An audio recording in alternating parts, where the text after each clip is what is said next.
스위스 일정의 마지막 도시 루체른에 도착했다. 입국 절차 따위가 없는 기차를 타고 여러 나라와 도시를 여행할 수 있는 것은 얼마나 축복인가.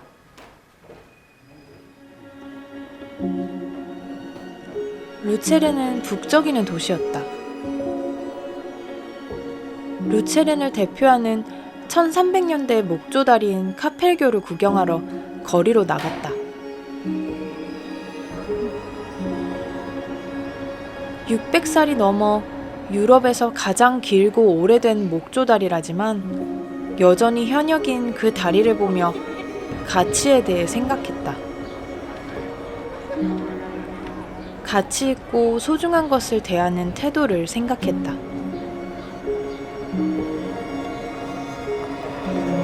안타깝게도 1993년 화재로 많은 부분이 소실된 적이 있다고 한다. 그럼에도 발길이 닿지 않는 어딘가에 모셔두고 고립시키는 것보다 본디 가진 기능을 잃지 않도록 부지런히 수선하며 사용하는 것. 귀한 목조 문화재들이 소실된 가슴 아픈 역사가 많은 우리도 고민이 필요한 부분이다.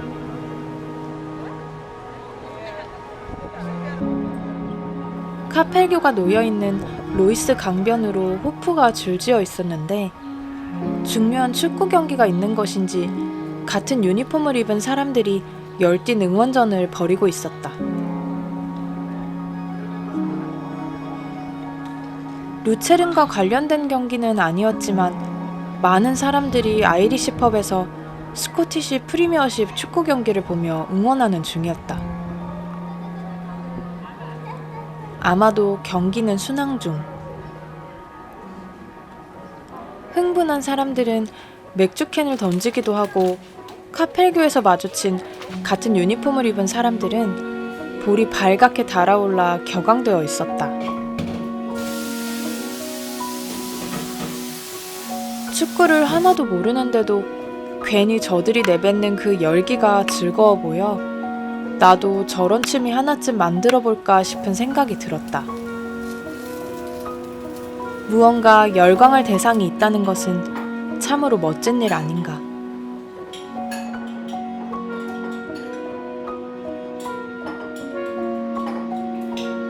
우리는 근처 마트에 들러 가볍게 파스타를 해먹을 재료들과 와인을 한 병 샀다. 지나고 보니 이번 유럽 여행에서 와인을 더 많이 사 먹지 않은 것이 후회된다. 온종일 걷느라 지친 탓에 시원한 생맥주를 들이킬 생각밖에 못했다. 와인 맛을 잘 모르기도 하지만 말이다. 그래도 한국에 비해 저렴하고 맛 좋은 와인들이 많은데 그냥 지나쳐버린 것이 후회되더라.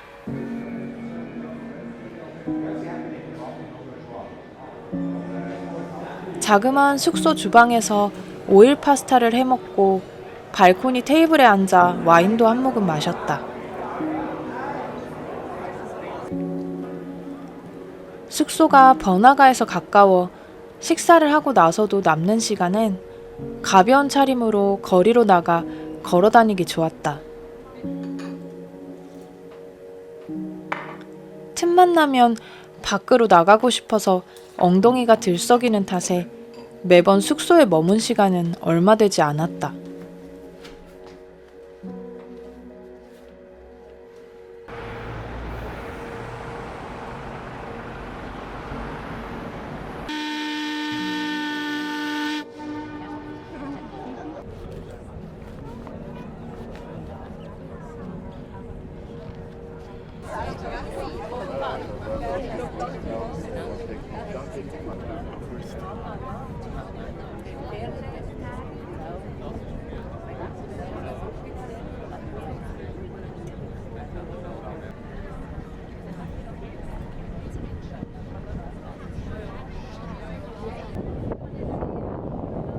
유람선을 타고 리기산으로 향했다. 스위스의 높은 산들은 열차를 타고 오를 수 있어 편하더라. 땀 한 방울 흘리지 않고 이런 산 그림회를 구경해도 되는지.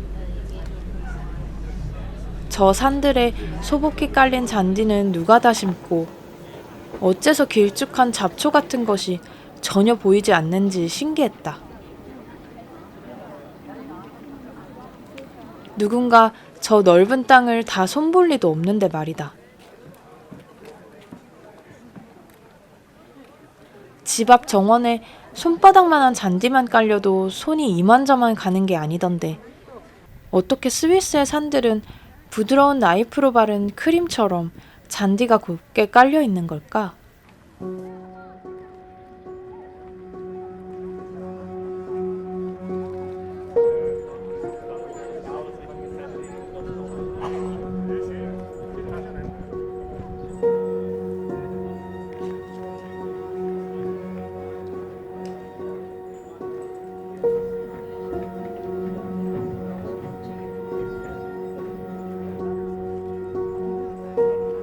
매체들에서 자주 언급하는 한국 여행객들의 특징 중 하나는 사진 찍기에 열중한다는 것이다. 멋진 풍경을 눈에 담지 못하고 사진만 찍다 돌아간다는 소리다. 여기엔 물론 한국인 스스로를 돌아보는 자조적 의미도 있을 것이다. 우리 둘도 다르지 않다. 애초에 이 유튜브 채널을 시작한 것도 우리의 여행을 조금 더 기록으로 남겨보고자 하는 데서 출발했으니까.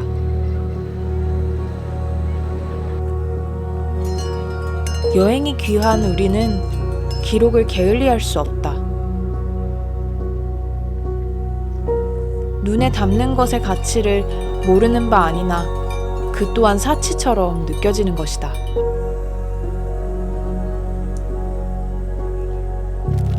하루는 숙소문을 나서며 이런 다짐을 해보았다.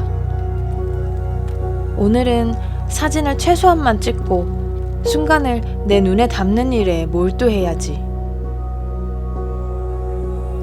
물론 이 다짐은 보란듯이 실패했다. 순식간에 휘발될 내 기억력을 너무나 잘 알고 있기 때문이다. 인간의 기억력은 왜 영원하지 않은 건지, 초단위로 일어나는 기억하고 싶은 순간순간에 사진과 영상으로 불멸성을 부여하고 싶어 애가 탄다. 결국 카메라는 내도록 내 손을 떠나지 못한다. 가끔 어떤 이들의 말을 들어보면 유럽 사람들은 여행을 와서도 사진을 찍지 않고 눈에 담아가기만 한다던데 과연 그런가? 나는 잘 모르겠다. 그런 사람도 있고 아닌 사람도 있고 단지 오래되어 유물같이 느껴지는 구형 디지털 카메라를 들고 나온 어르신들을 몇몇 보아서 특이하다 생각하긴 했다. 물건을 오래 쓰는 사람들이 많아서 그런가 싶었다. 그들도 예외 없이 바쁘게 사진을 찍는다. 한국인들보다 사진 찍는 기술은 별로이지만 열심이다. 여행 가서 사진 찍고 기록하는 것을 흉처럼 이야기하는 일은 못된 심보다. 그들이 셔터를 누르는 그 행위에는 이 순간을 소중히 하는 마음이 고스란히 담겨있기 때문이다. 휘적휘적 내 소나기를 빠져나가는 기억을 최대한 붙잡아 보려는 절박함까지 느껴지기도 한다.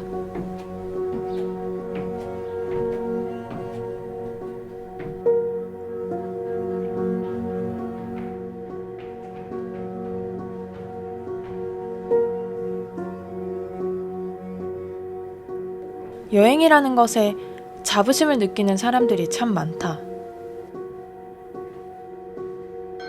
타인의 여행에 대해 이러쿵저러쿵 쉽게 첨언하기도 하고 어디를 가지 않으면 안 된다는 식의 협박인지 추천인지 구분이 가지 않는 말들도 많다.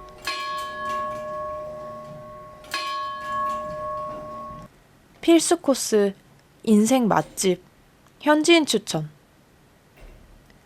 성공적인 여행을 위해 노력한다. 하지만 여행에도 성공과 실패가 있을까? 취향만 있는 것은 아닐까? 남들 보기 그럴듯한 여행을 하자는 것도 아니고 여행 말미에 채점을 하여 100점 만점을 받을 요량인 것도 아니니 여행에 있어 성공 실패는 유효한 개념이 아니다.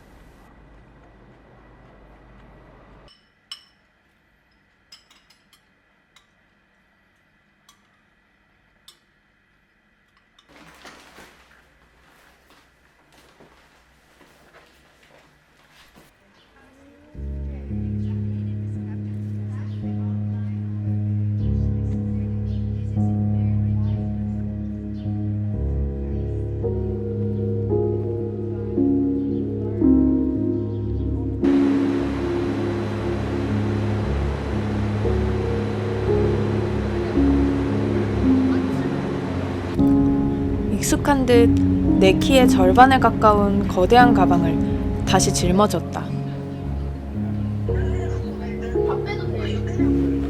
이동의 시간은 금세 다가오고 도시에서 도시로 이동할 때마다 길게 늘어져 있던 한 달치 여행 계획들은 점점 더 짧게 쪼그라든다. 짐을 풀었다 다시 짊어질 때마다 벌써 이 도시와 이별하는구나 실감이 난다. 다음 도시는 미넨이다. 스위스 취리히를 잠시 경유해 미넨의 숙소로 이동한다. 취리히에서 반나절 대기하는 시간에도 우리는 이 도시를 구석구석 거닐었다. 이날은 취리히 사람들의 여름 축제, 취리히 리마트 스빔을 하는 날이었다. 1년 중 하루 취리히를 가로지르는 리마트 강에서 합법적으로 수영을 할 수 있는 날이다.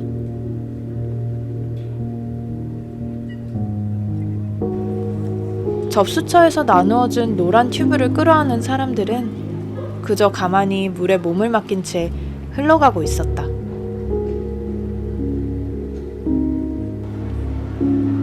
사전 접수가 필요한 행사라 우리는 참여하지 못했지만 둥실둥실 떠내려가는 사람들이 그 순간 세상 가장 부러웠다.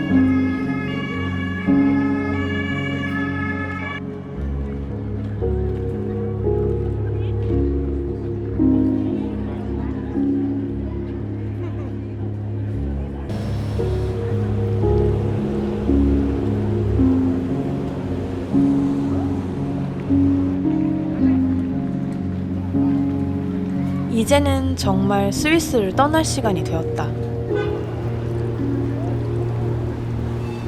취리히는 몇 시간 남짓 걸은 게 전부라 아쉬움이 컸다. 미넨으로 향하는 버스가 들어오고 널찍한 트렁크에 짐을 실었다. 차창 밖으로 보이는 마지막 풍경들을 눈에 담으며 다음을 기약할 수 없는 작별 인사를 했다.